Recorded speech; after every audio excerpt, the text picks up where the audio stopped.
Sorry, one sec. I'm just grabbing one little bit of information. It's fine. We'll fix it in post. Are we live right now? Yeah. Oh, my bad. That's all right. Welcome, ladies and gentlemen, to the September 4th argument of the month. I've got with me here Ben Rippey, Derek Dobesh, and Mike Heidelberger.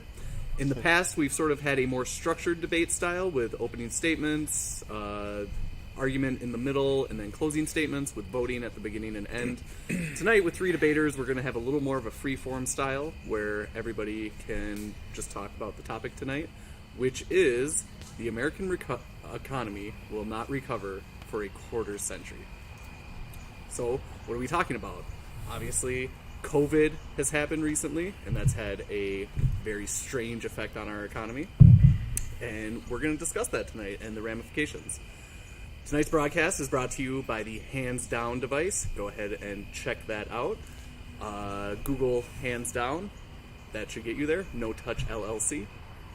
And tonight, I'm going to start off with Ben Rippey and his position on the American economy will not recover for a quarter century. Hi there. Do you believe the economy will recover within the next 25 years? I dare say within the next 5 years or so. I believe this is so because COVID, while it has had, as Ben did describe, a strange effect on the American economy, I think that's a great word choice there.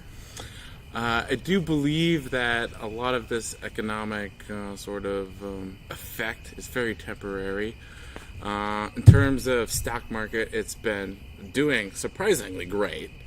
And I do understand that the GDP, production values, unemployment levels have been down and low. But I believe that is due to a false and forced American depression, or per se, in that production and in that GDP value, because we are forcing American workers not to work, not to produce, these factories and companies not to produce. And I believe that once we allow the American workforce to start producing again, to start doing what we normally do, we'll just jump back to normal within a relatively short amount of time, within the next 25 years, very easily. Yeah. Okay. So may I summarize your argument? Yeah. Say that COVID has had a negative effect on our economy, but it is temporary. We should easily be able to recover within 25 years, assuming that Americans are allowed to work and produce again. Yes, correct. At the same rate they were before. Yeah. All right, excellent. So I'm going to hand it off to Derek Dobesh here to explain his position. Well, my opponent in the debate brought up a forced American depression, but the only thing depressing was that opening speech, am I right? In all honesty. Nothing but insults from Derek Dobesh, as usual. I'll allow it. So, my position's a little more nuanced. I feel that the American economy has been on a track for quite a while now that has kind of been leading us to a state of mediocrity. And I think that the topic of tonight is actually correct. If we do nothing, we may not recover to the former commanding heights of the global stage within 25 years. And in fact, we may never if we don't avert course.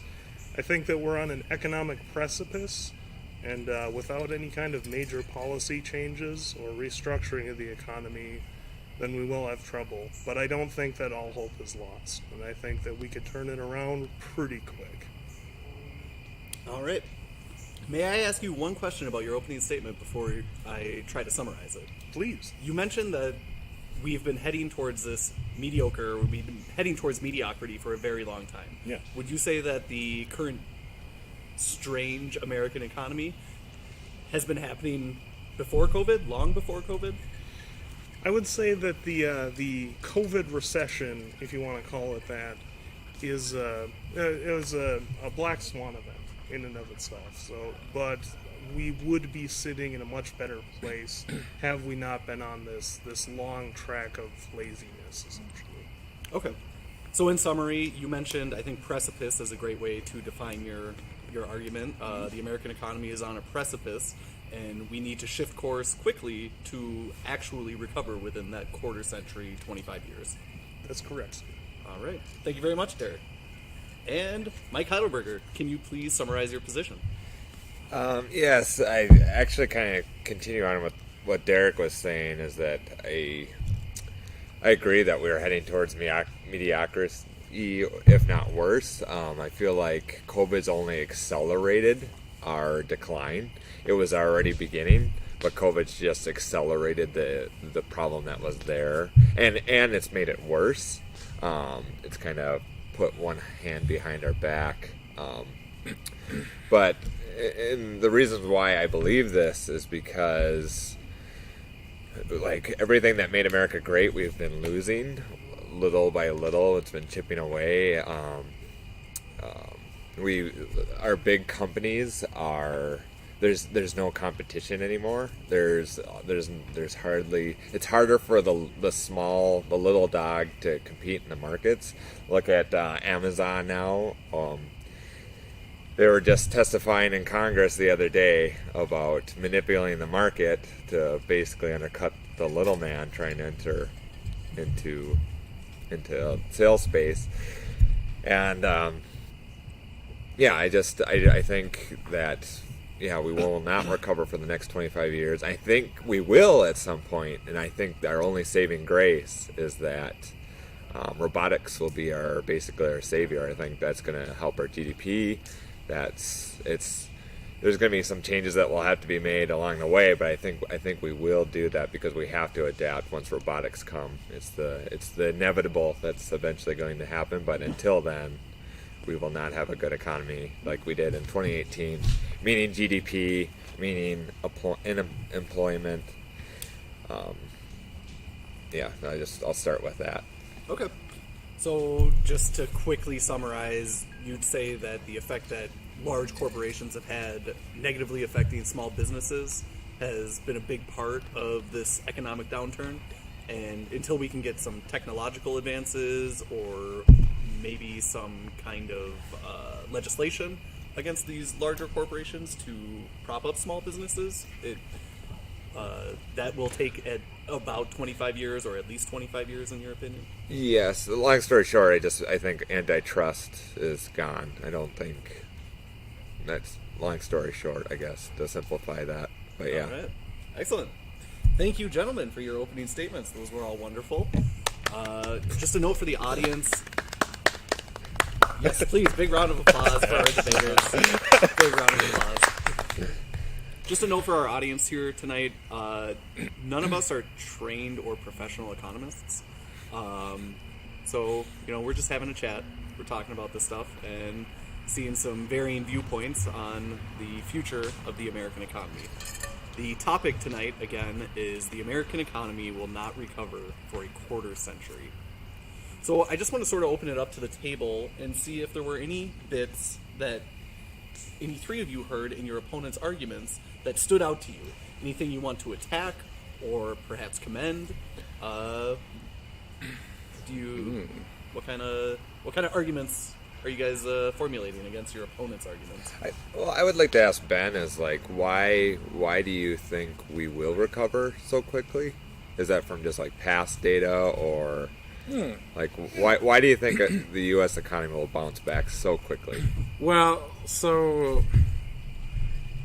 sort of like kind of what I hear in the news is there's like a lot of scare, a lot of fear. Like I read in the Star Tribune one day where it's like unemployment's at 20%, and I'm like, yeah, because we literally said only 80% of the workforce was essential and 20% we laid off. So of course unemployment's at 20%.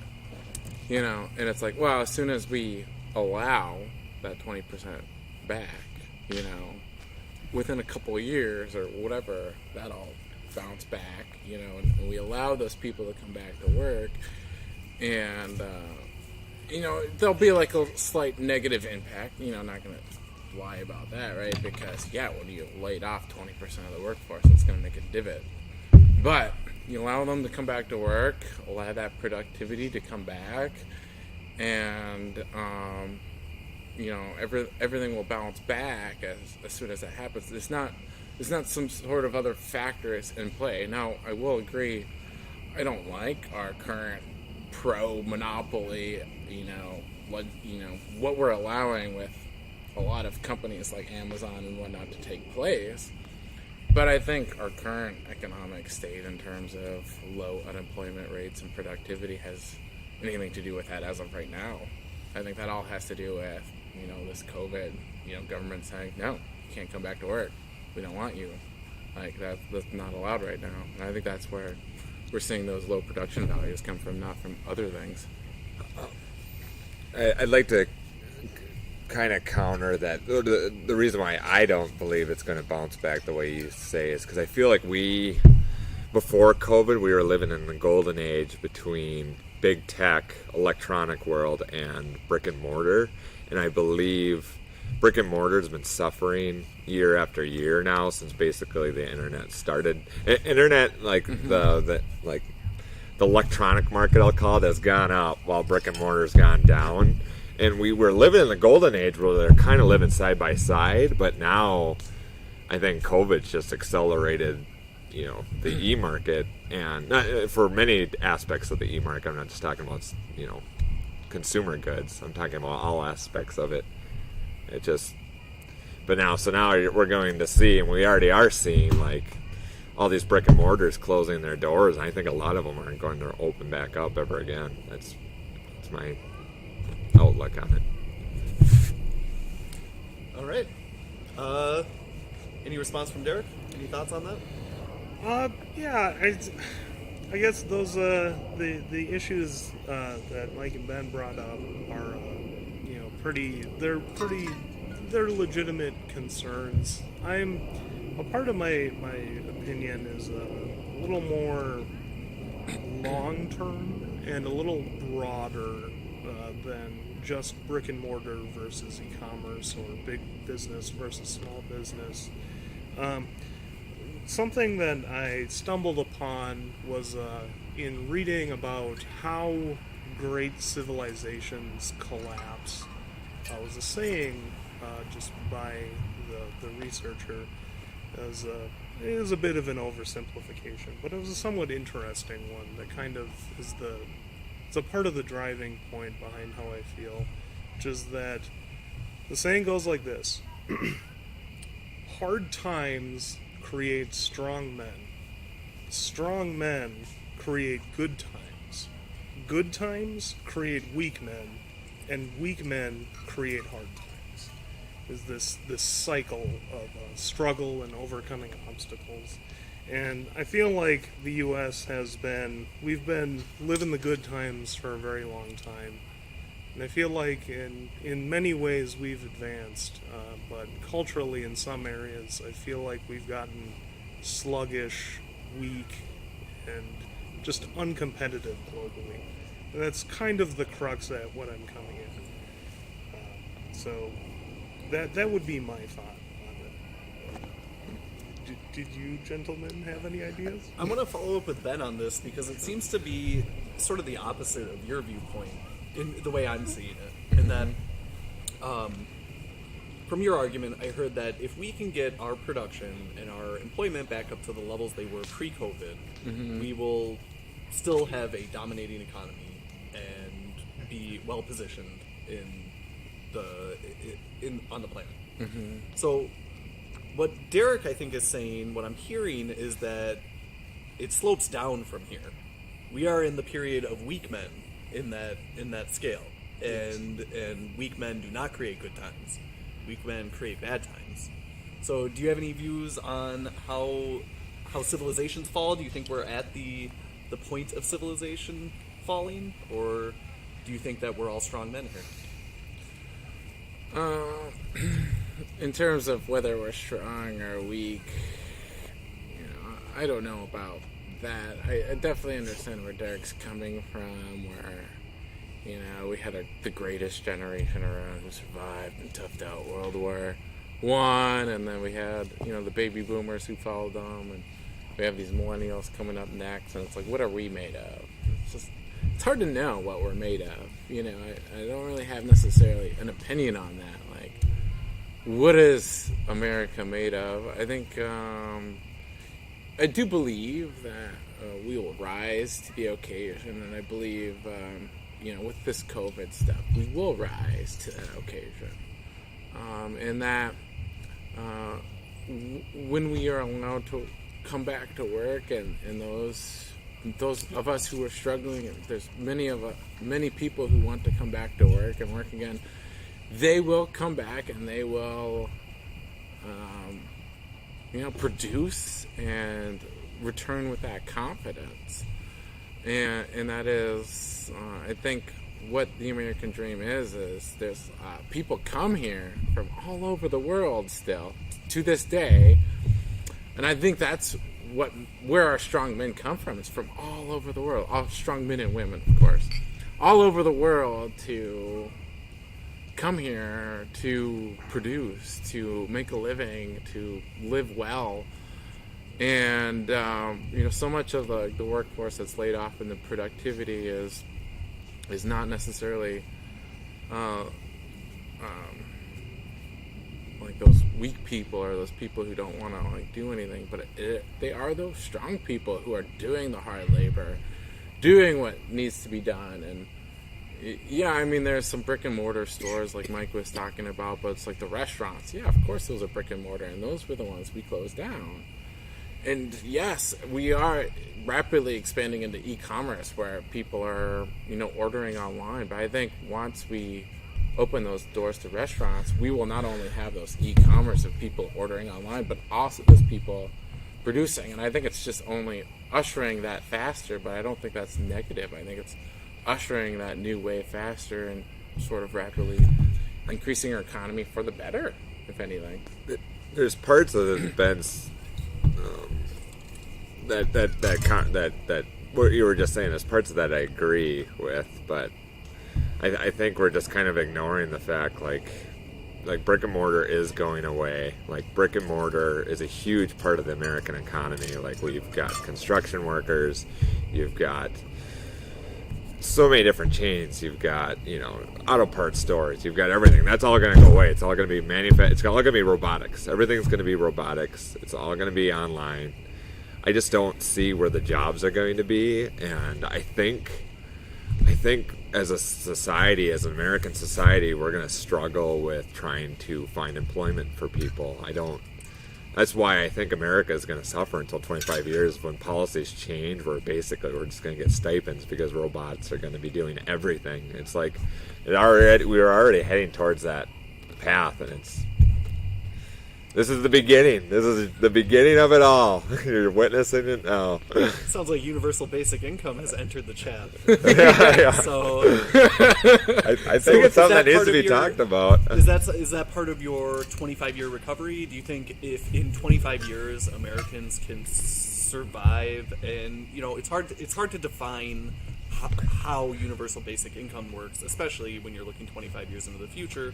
But let's say you can live an average quality of life. You know, take the median GDP and apply that to your, you know, universal basic income. Yeah. So people are living on average at the same means that they were living in 2018. Would that be a strong economy? Would that be a recovered American economy?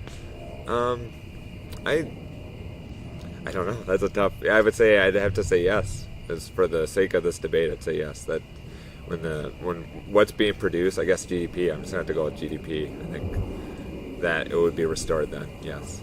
Okay. All right. So you know, it seems we're talking a little bit about universal basic income now. I want to hear Derek's thoughts on that. Perhaps I can pose you the same question. We're being paid at the same mean level, but we're not working for it. We have robots generating this wealth and being distributed to people. Is that a successful, recovered American economy?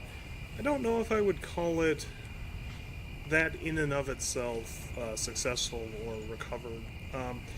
That's something that is a question that we don't know the answer to in terms of technological replacement of human labor.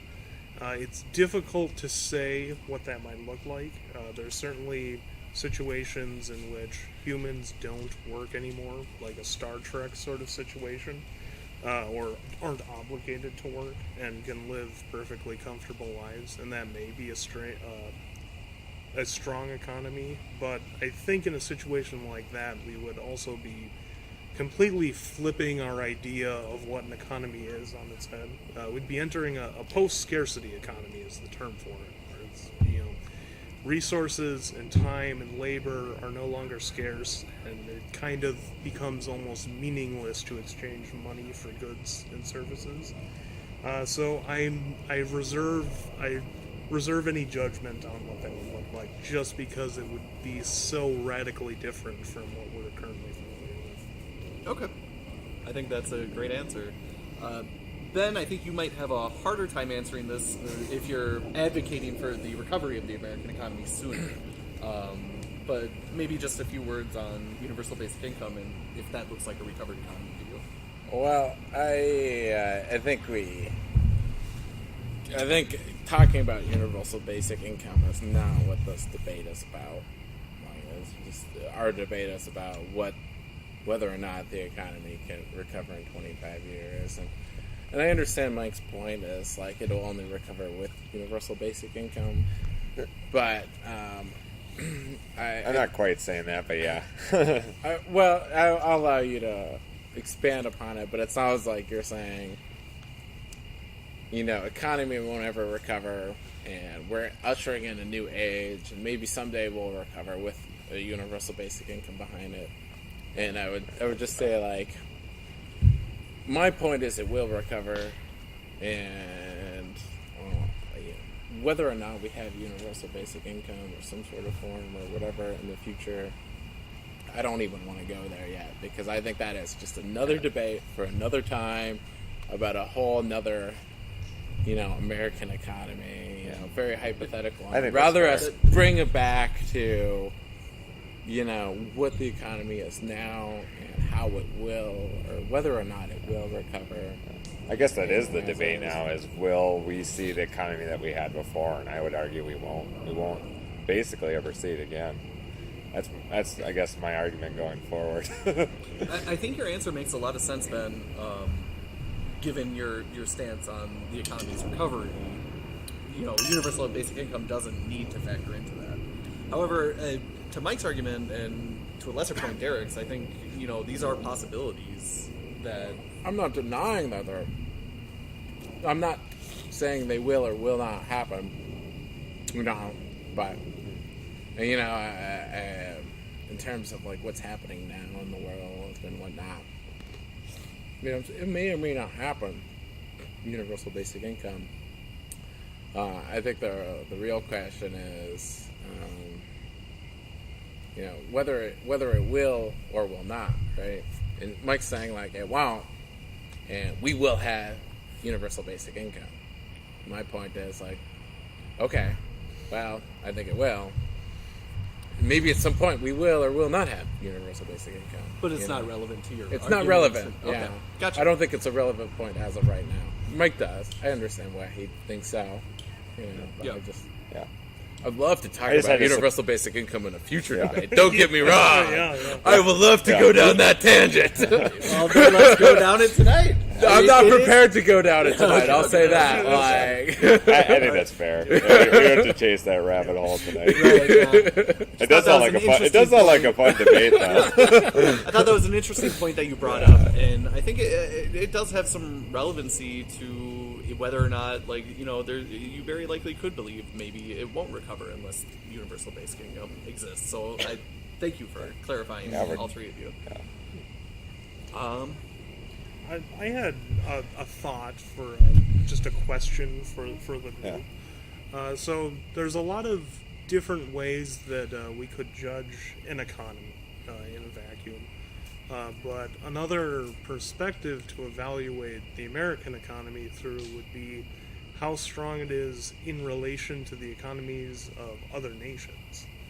And I guess sort of a part of the position that I've been talking a bit about is historically before World War I and World War II, America was actually kind of a middle-of-the-road, slightly better than average country in virtually all respects. And after the two world wars, we were rocketed up to just barely contested global superpower, our only contestant being the Soviet Union, which then collapsed and left us as the only superpower.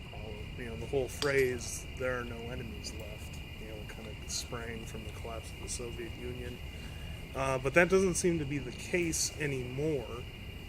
In addition to what I feel is sort of a long, slow slump to, you know, reversion to the mean for the U.S. economy is the fact that some of our other global competitors are rapidly increasing and industrializing. And by that I mean specifically China is a global concern. I feel that China is probably the biggest threat to global security and global human rights that is currently a legitimate threat that could challenge the U.S. That's sort of one of the things that I'm concerned about. I mean, you know, the U.S. reverting to the mean and just kind of, you know, not being the most powerful country in the world anymore isn't necessarily in itself a bad thing, you know, from a broad perspective, but it also begs the question of who is the new superpower if the U.S. declines. And personally, I don't want it to be China. And that's why it's so important to me that we try to avoid this cultural and economic precipice that we're hurtling towards. I think that's an excellent topic to bring up, and I think so. Would you say, Derek, that recovery to you necessitates that the United States remains at least a competitive superpower? I would say so, yes. Okay. Can I just bring not just that question, but Derek's entire point to our other debaters? And I think it's kind of irrelevant. As far as like what I was just purely judging the U.S. economy, like our unemployment levels, like our GDP. I don't care how well China's doing or how bad China's doing, or any country for that matter. I just caring specifically for the U.S. economy. I think that Derek's right that like it's good to have a reference, like how good are we doing compared to another country. But I don't know. What are your thoughts, Ben? I don't entirely understand the question, to be honest. Can I get a point of clarification? yeah, so Derek's point, I believe, is that we cannot just look at the United States economy in 2018 in a vacuum. 2020? Or 2020. I think originally the topic was slated that it had to recover to 2018 proportions. Okay. Sorry about that. Okay. We'll just say around that period. Okay. So I think Derek's argument is that you cannot look at the U.S. economy in a vacuum. You have to compare it to other countries. Sure. And if we recovered in 25 years or whatever to our 2018 levels, but China has far surpassed us and is the sole global superpower, I believe Derek would consider that a failure. Mike would consider that recovered. Yeah. Sure. So do you have a viewpoint on that? I mean, yeah, I guess the ultimate, if I do believe within 5 years that we will be recovered, probably beyond China's, with us also being number one and the best economy. I do believe we should keep a watch on what they call the sleeping dragon, and we should be watchful. We should be competitive with them. We should be mindful of them. Absolutely. I think a better question is, will we be better after COVID than China? Like, will our numbers increase faster or slower than China? I feel like that's a better way to even phrase what even Derek was saying, to compare. Do you think after COVID's done, will the U.S. have a stronger economy, at least growth, compared to China, right? Is that a fair question to ask? I think that's kind of interesting thought. You wanna? I think if we keep doing what we're doing, then no, we won't have a better rate of growth in China. I think that it remains to be seen if China's ways of doing things are going to be sustainable in the long run. They've sort of created an odd fusion between limited free markets, autocracy, and communism that's sort of somewhat new, like on the political theory stage. So if they can keep their growth up, and we keep just wasting time and just burning the clock down, I think China will overtake us and grow faster. Yeah. I agree. I think China will grow faster as well. Just education standpoint, everything. I feel like that's where we've been slacking. That's another thing I would love to bring up why we're not going to recover is because our education system, everything's poor. Our medical system's poor, our education system's poor. Nothing's getting better. It's only been getting worse year after year. 25 years. It's going to take 25 years to get out of this, and we're only going to be saved from robotics. So it's going to be, is it going to be the millennials in office in 25 years? So we're talking like 55-year-old, 60-year-old. That sounds accurate. Sounds about that right. and what do they call them, Gen Z or the next gen, or what do they call the next generation? After millennials. Zoomers. The young go-hards. Global gens. Yeah. Yeah, so they're going to come after us, but they might be still a bit too young to be legislating. There might be some of them you're in right. office. But yeah, so it sounds like, Mike, you have a lot of faith in the millennials, our generation. I don't think it's millennials the reason why it's going to be recovered. I think it's just robotics. It's just inevitable. It's just like it doesn't matter which generation would have been in. It's just something that's coming no matter what. The inevitable advance of technology will save us. Yeah, thank you. It's a good way to phrase it. Okay. All right, well, I think this is probably a good time to field some questions from the audience, if we have any. Yeah. Anybody who paid for a ticket first. Yeah, paid for tickets. Yeah. Anybody who paid gets to ask first. So anybody who paid who wants to ask a question. I think Wally brought something that's equivalent to decent Barter. Yeah, bartered. He bartered his way in. So my question is... Do you want to come closer to the Yeah. mic, perhaps? Oh, yeah, yep. So the audience can hear. So my question is... right now, you guys talked about COVID, but we haven't talked about the civil unrest that's going on in the country. It's true. So my question is, through restructuring of class systems and possibly the universal payments, I see that as a possibility, as a plus. I kind of want you to get your guys' opinions, because right now our middle class is basically fueling the economy. I mean, it's coming from the middle class. If we elevate the incomes of the lower income, bring them up to middle class through a universal payment, is that going to spur our economy? I mean, you're talking about a whole nother group of people that haven't had the money to spend on splurge. They spend on necessity, not on want. So just kind of throwing that out there. Sure. Yeah, that's a great question. I would be okay with taking unless somebody else wants to grab it right away. Why don't you start? Yeah, Okay. by all means. I think You got the confidence. it depends how we try to elevate the lower class. If we do it through education and like help them get out of like basically jumpstart their lives. I don't think just giving people money benefits the economy as a whole. Like maybe short term, but long term it hurts us. I in my opinion, I don't. Again, I'm not an economist, but I feel like that would be the case. So it depends on how you did it. But if you elevate them through maybe just better education or maybe loans, like for people that want to, like lower income people that want to try to start a business or try an idea, I think that would help. But Like to go next? Oh, so to clarify Wally's question, you are asking if universal basic income given to especially the lower class will help improve the economy? In a sense, it wouldn't have to be universal income. It could just be increased wages or whatever. It doesn't have to be a stipend or a check that people are getting. So, but more equality throughout. Less of a lower class and more of a medium income? So, from the little that I do understand about economic theory and whatnot, when you increase minimum wage or universal basic income or whatever happens, is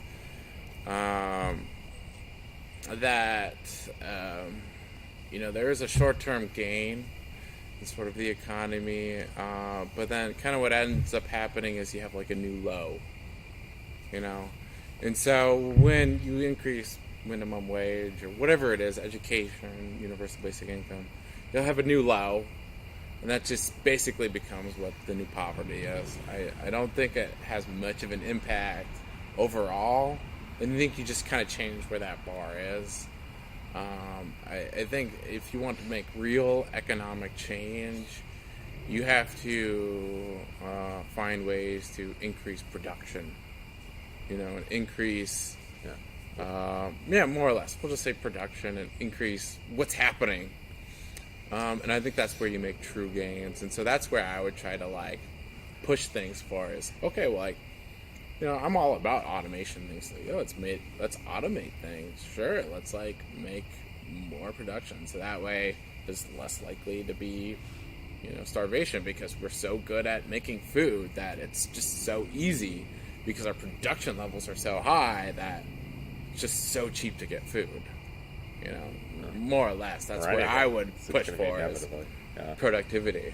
Yeah. Okay. I guess my thought on the health of the middle, working, and lower classes is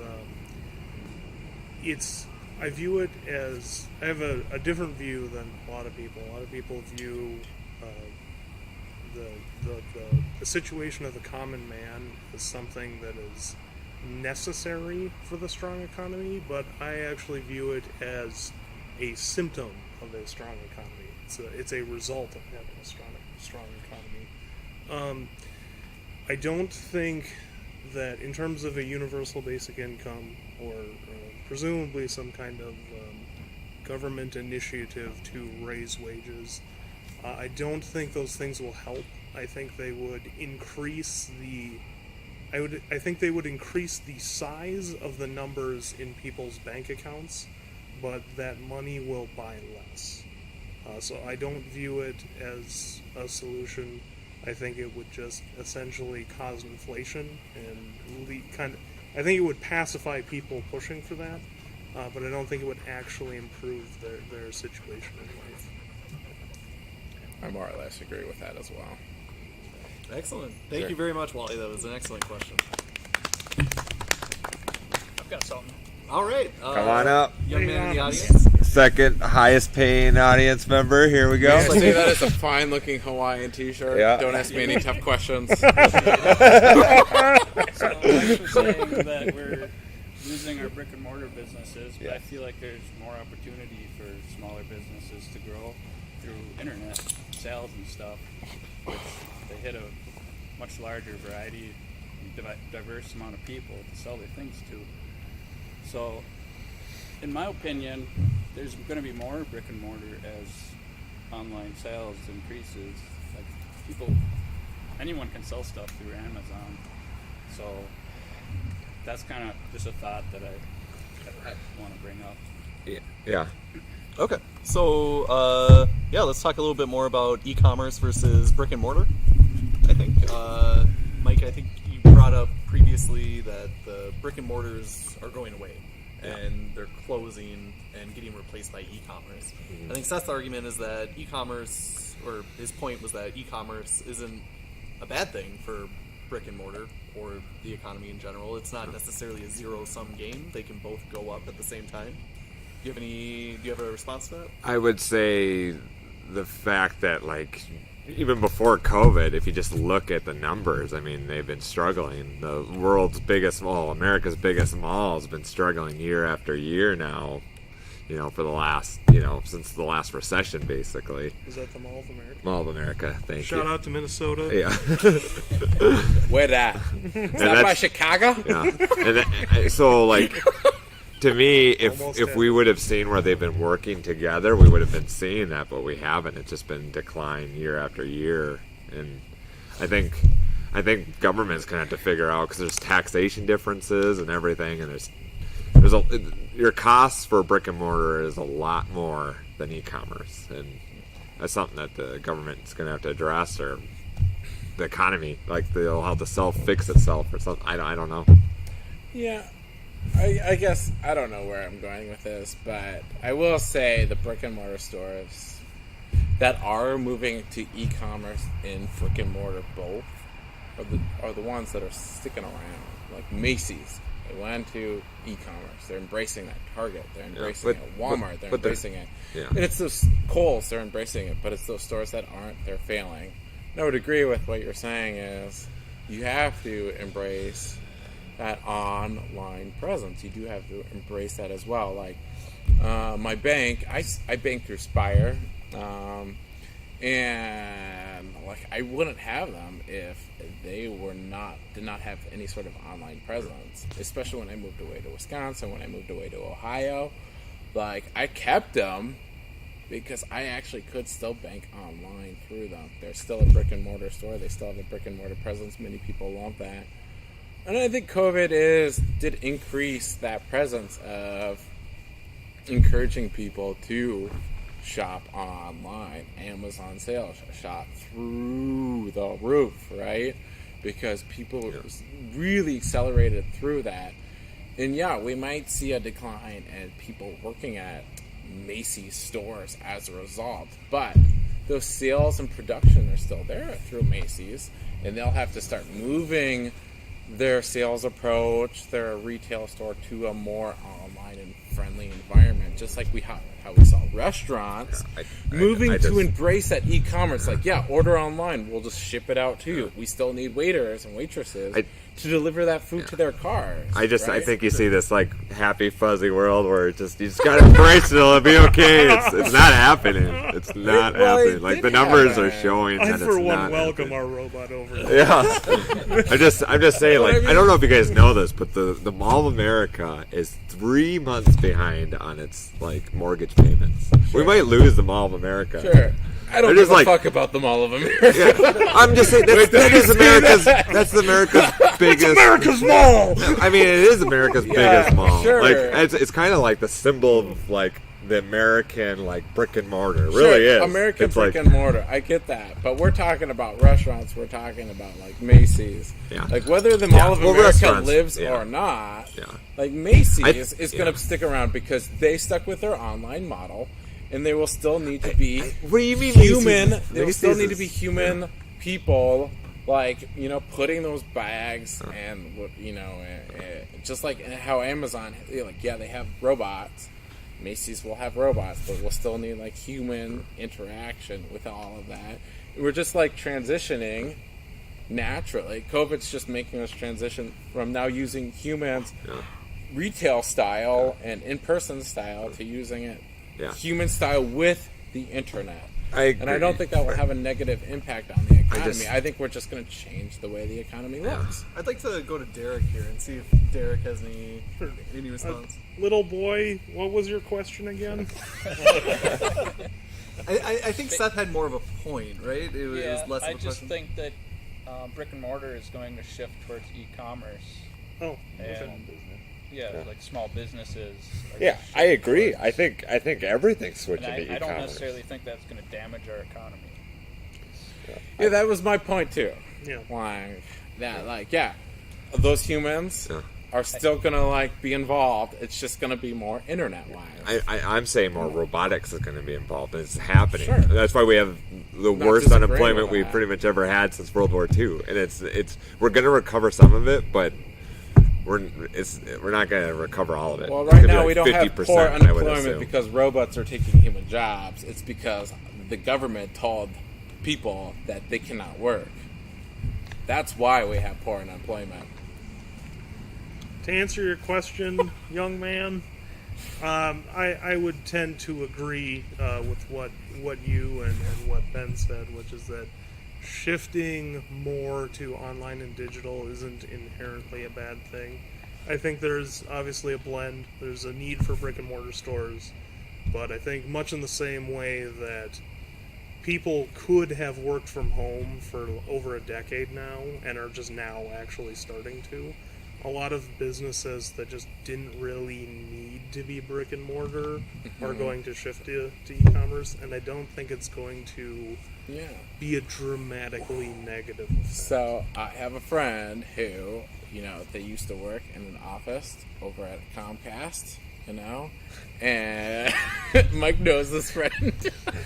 And they worked in a brick and mortar store, and they worked in customer service, and now they no longer need to work in a brick and mortar store. They can work from home, but we still need those humans involved. So we're just transitioning from working in a brick and mortar to working at home, which happens to be that's what I'm saying. I'm saying e-commerce is skyrocketing. I'm saying brick and mortar is going away. You brought it up.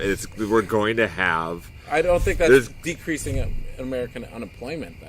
Yeah, I think he's saying it's a net neutral. And I disagree. I think the numbers right now they already show it that the numbers are really bad. In prime example, you just said they just switched over. Our numbers are bad because brick and mortar's not open right now, right? The ones that aren't working right now are the ones that aren't on e-commerce. Yeah. So you're seeing example of this is what the government or the economy is going to look like when our brick and mortar's gone. And I'm saying this is it. This is the new America. The government is saying you can't be opened, because you're brick and mortar and you are person-to-person contact. Yeah. That's what's causing. I'm just going to say it's going to be slightly better once we reopen. This kind of touches on a subject that was kind of a part of my feelings on it, which was that I believe it was in the 70s or 80s, which if anyone watching is more familiar, please correct me. But about the 70s or 80s, there was an intentional shift at the government level to try to encourage more service industry work in the economy and consumer goods as opposed to manufacturing or technology or agriculture. At the time, wasn't exactly the worst decision because it was expanding the service sector and diversifying our economy more. Sure. However, we went very far in that direction because it's a lot easier to stimulate consumer spending and spending on services than it is to build a new factory that produces airplanes or whatever. I think that's kind of been biting us in the ass because service industry and consumer goods type things aren't that great. Most of them are things that you could just not buy and be completely happy.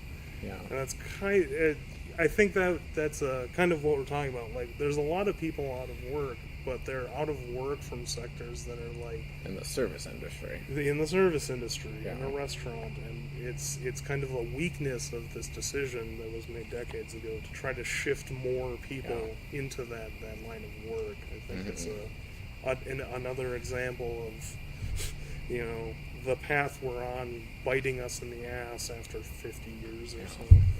Yeah, I think there's been a lot of waste. I don't know. Yeah.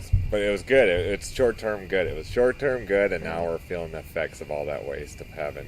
Well, I think those service industries will just bounce back once we allow those people to come back to work, though. And maybe for the better, we'll have less service industry and more manufacturing because we realized, having that reliant on service industry is not very good.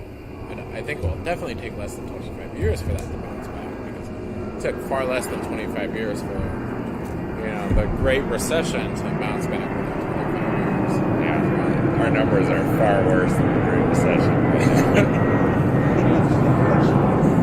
What? Coming back! What? People are flying again. It's the government. They're on to us. Travel's back in business, boys. They're buying us. Is that a drone? Yeah, so I sort of want to get just an idea from the audience. Do we have any other points or questions we wanted to bring up tonight?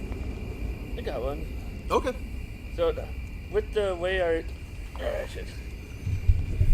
Come on over, you whippersnapper. I'll make that plane fly by again. With the way our economy is shifting, how do you view it affecting our global status with other superpowers and other countries as far as trading and e-commerce? and economy with working with other countries. Okay, so I think earlier we talked a little bit about our positioning as a world superpower, and so I think your question is a little bit more about whether or not the positioning is important, just more where we'll be. Is that correct? Is that a good summary? Yeah, as far as like our trading status and like our trading power with other countries for goods and services, just in general contracts and stuff like that. Okay. I might be willing to start. All right. I feel like since COVID, which is the main factor here, has affected all nations equally, that I don't think that will negatively impact us any more than any other country. In terms of how reactive, any particular world economy is, I believe the American economy is more reactive and more apt to react in a positive way because we aren't as controlling as, per se, China, our biggest competitor. China sort of has to think about things first and then react, versus American economy, it's like we have so many people reacting and making decisions and so many companies doing things that overall one of them ends up working out. We might have a bunch of failures, but one of them ends up working out, and currently that's Amazon, right? I don't know whatever the Chinese equivalent of Amazon is, but I don't know whatever it is. Alibaba, which is that even Chinese? Yeah. Yes. Okay. It's China's Amazon. Okay, sure. But I don't know how well they're doing. I imagine they're doing quite well, but I just think, I think everyone's equally negatively impacted, and as a result, I think because we allow that free trade to happen, we'll be able to react. Some company will be able to react faster and better as a result, because we just don't have that controlling. So we'll still be top of the pack. Yeah. Okay. Derek? So your question was how you think things will shake out in the long run in relation to in relation to other countries? Yeah, For pretty us? much. Okay. I think if we keep doing what we're doing, we will become similar to Europe. The French once had an empire that spanned Europe and all the way across to Russia and the Middle East, which then collapsed. Now no one cares about the French. The English, Are you saying the French took over Russia? they tried to. Well, yeah. Napoleon is what I'm talking about. Napoleon. Yeah. For like a year. Anyway, all right. They were kicking ass, is my point. They were kicking ass. The English Empire, there was a phrase that the English used to say about the English Empire, which is that the sun never sets on the English Empire because it was so vast that they controlled territories all across the planet, so that no matter where you were on Earth, the sun would always be shining upon English soil. The U.S. has been a global hegemon for quite a while, and now I feel like we're reverting to what the English and the French are now, and I feel like that's bad for us because the English and the French and the rest of Europe have Big Brother USA to protect them, but we don't have someone to protect us. If Canada was going to be the next superpower, then I'd say, yeah, sure, no big deal. Canada will take care of it, longtime ally. But that's just not really the case. I want to jump in, but protect us from what? I mean, Other countries, I mean, China, Russia. I don't think Middle that's. East. I think this is almost a different debate, but I think ever since nuclear power has been invented, I think world powers fighting each other is just irrelevant. It's never going to happen ever again. But there's nothing to protect us from. We're other than ourselves. I think we are our biggest enemies. I think another debate. I think that's entirely relevant to the question that Griff is asking. Our global positioning is that I think you sort of mentioned this earlier. It doesn't seem like it's an important benchmark for you. I don't, because I think I'm on the spectrum where I think when other economies are doing better, we do better. I think I almost prefer it if China like skyrocketed up, but we got to keep our same quality of life. Our GDP was just as high. If we had just as much to eat, we just had the same gadgets, everything. Like, who cares if China's number one? It doesn't matter. Like, it probably will only benefit us because they'll be buying more American goods. And like, I feel like, as the human society, like, let's say like Africa is way behind China and the United States. Let's say they become a world power. I feel like it would benefit both China and us, because now we have just even more people producing things on the planet. I would argue that I don't want us to be beholden to a country that puts Muslims in concentration camps and harvests their organs. Yeah. Now we're starting to get to another debate. It's another debate. I don't want to go too far off of it. Now, human liver is a delicacy in some countries. So I just want to drive this home a little bit further, Mike, and I want to get an answer from you for Griff's question. And so let's say your recovery period of 25 years, where is are we being surpassed in that time frame by China? Are we going to be still top of the pack? I think we will be surpassed by China until that 25-year mark. I think we'll. I don't know who's going to get there first. I think probably the United States will be there first, but we'll be surpassed by China until that point comes. Excellent. Because just going off the numbers that for the past 20 years they've been increasing while we've been decreasing every year. All right. Well, so we've been going for about an hour, so I want to get just a pulse from our speakers tonight and just see where you're at. Do you have any other points that you'd like to make? I mean, we can do closing statements if you'd like, but I'm going to leave it in the hands of our speakers, really. I'm okay with closing statements. Yeah, I'm okay with closing statements. Okay. Yep. Good with that? Yep. All right, excellent. I think we'll just head into closing statements then, and I'm going to take reverse order from how we started. So I'm going to hand it off to Mike Heidelberger to make his closing statement for the night.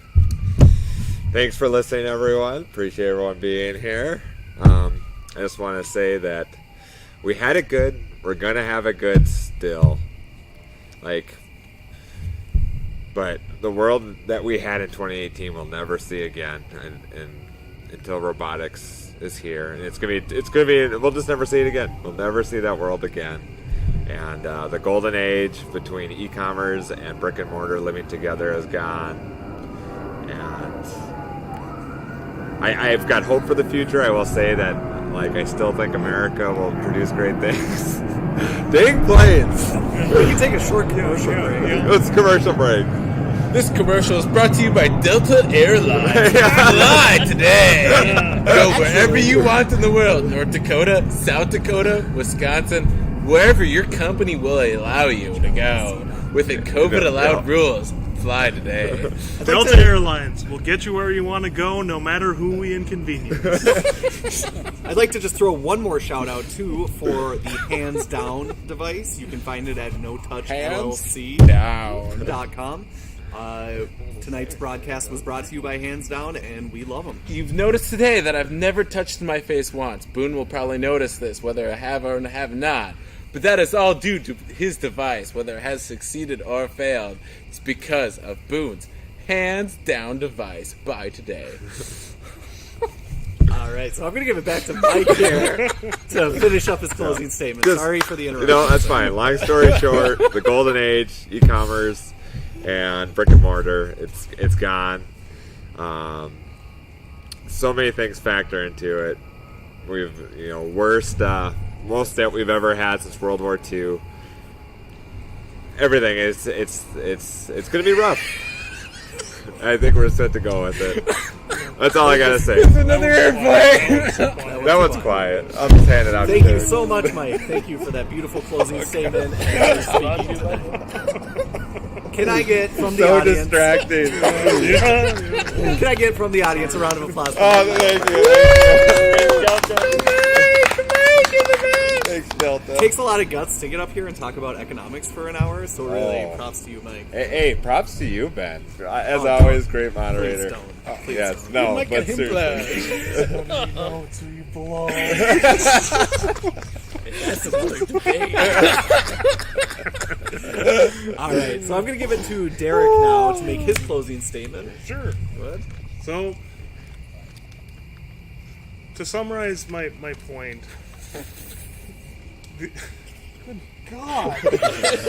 I think we didn't end the debate soon enough because I think they shift. It's like a clock to make it fair for the we just metro. gotta Always wrap has up, a fair amount of airplane time. For all we know, it's not even coming through on the mic. Yeah. Sure it is. Hilarious if it wasn't. Yeah. Oh, Just look like a bunch of psychopaths. The planes, man. the government. They're listening to us. The planes are listening to us. Dropping Amazon drones. So, a closing summary of my position is that the American experiment, in a broad sense, is in jeopardy from both internal and external threats. But it's not lost. We can still reclaim our former glory, as it were. I think the world is a better place with America at the helm. I would say that it's not going to be an easy task, but it's absolutely something that is within the power of everyone listening tonight to make the world and the country a better place, both economically and in every other aspect. So I'd say, don't give up hope. Just look for ways to improve the world around you, and together we can all get through this. Thank you very much, Derek Dobesh, for your closing statement. All right, and now as another plane approaches, I will hand it off to Ben Rippey to make his closing statement. I would just like to say how these airplanes symbolize the American economy.